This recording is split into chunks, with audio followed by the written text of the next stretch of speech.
In the last video, we went over the calculations you need to do to determine how much you can afford to pay each month for your mortgage payment.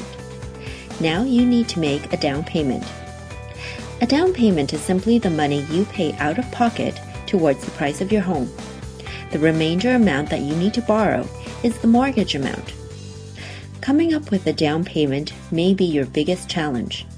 If you make a down payment of at least 20% of the purchase price, you can get what is called a conventional mortgage. If you have less than a 20% down payment, you will need to get a high ratio mortgage. A high ratio mortgage loan must be accompanied by mortgage loan insurance. This insurance protects the lender. If the borrower defaults on the mortgage, the lender is paid back by the insurer. There are three main providers of this insurance: CMHC, Canada Guarantee, and Genworth Financial Canada. Don't know which provider to go with? Not to worry. Your mortgage broker will arrange the mortgage loan insurance for you. The premium for mortgage loan insurance depends on the size of your mortgage loan. It's usually added to the principal amount of the mortgage, or you may have to pay for it up front along with your other closing costs. Unless you have an inheritance or generous relatives, getting your down payment together will mean a lot of saving, planning, and budgeting. But it'll be worth it. The more you put down, the more that you'll save in the long run because you'll end up paying less in interest. If you don't have quite enough to make a down payment, try getting on a savings schedule where you can set aside a percentage of your gross income each year and you'll be on your way. If you're a first-time homebuyer, you can take advantage of the Canadian federal government's First-Time Homebuyers Plan.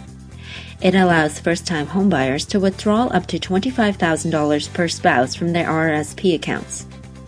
Normally, if you make a withdrawal from your RRSPs, that amount is added to your annual income and you will have to pay income tax on it.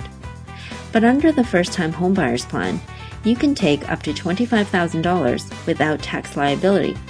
Basically, you're borrowing a tax-free, interest-free loan from yourself. All you need to do is pay back the full amount within 15 years. But before you cash in your RRSP to buy a home, weigh the pros and cons carefully. Is it worth it to give up the advantages of long-term compounding interest on your RRSPs? Can you afford the RRSP payback requirements? If you can get a low mortgage rate and your investments are paying a relatively low rate of return, then financing your home with RRSPs may be a wise move. Keep in mind that there's more to buying a home than just the down payment and the mortgage. You will need to budget another 1.5% to 4% of the price of your home for extra costs. Your mortgage lender may ask you to pay for a recognized appraisal in order to complete a mortgage loan. Having an independent appraisal done on the property before you make an offer is a good idea. It'll tell you what the property is worth and help ensure that you're not paying too much. A home inspection is always a good idea, but especially with resale or older homes. Home inspectors check plumbing, electrical work, and any structural flaws. It can cost anywhere from $150 to $500 depending on the size of your home. When you're looking for a home inspector, make sure you get his or her credentials and ask your realtor for an experienced professional. Lenders will want proof that the property complies with all relevant bylaws and that new additions, decks, or fences fall within property boundaries. This information can be found with a survey. If the seller has a recent survey, the lender might accept it and you could save yourself some money. If the survey is more than 5 years old, or if the seller doesn't have one, you'll have to pay for one yourself. If you're obtaining title insurance, it may be an acceptable alternative to a survey. Title insurance is an insurance policy you can purchase to protect your investment in the property if there's a problem with the title. Just ask your mortgage broker for more information about title insurance. If the home has a well, you'll want to have the quality of the water tested to ensure that the water supply is adequate and that the water is drinkable. If the house has a septic tank, it should be professionally checked to make sure that it is in good working order. You can negotiate the costs for both of these with the vendor and list them in your offer to purchase. Depending on the province you live in, you may have to pay a land transfer tax. The cost is a percentage of the property's purchase price. In some provinces, if you're a first-time homebuyer, you may be exempt from the land transfer tax, which can cost up to a few $1,000s.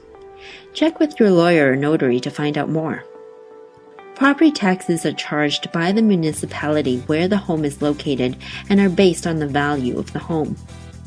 If you're buying a newly constructed home or a condo, you'll have to pay GST. Some lenders will require you to have property insurance, but even if it's not a requirement of your mortgage loan, it's a good idea to protect your property.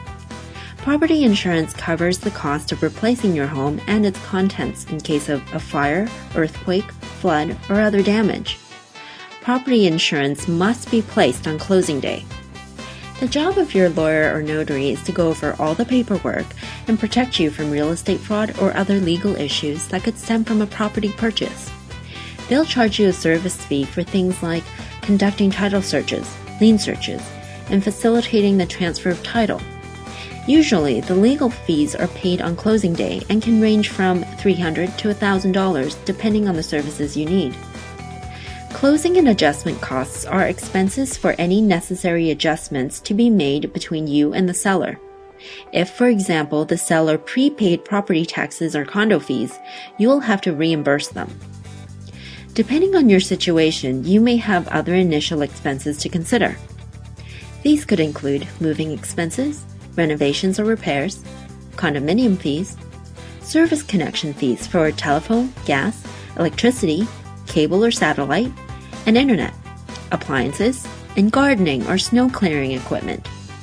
Use the home purchase cost estimate form next to this video to help you figure out your estimated upfront costs. And now that we've reviewed all the extra costs that can be involved in a home purchase, you're ready to move on to the next step.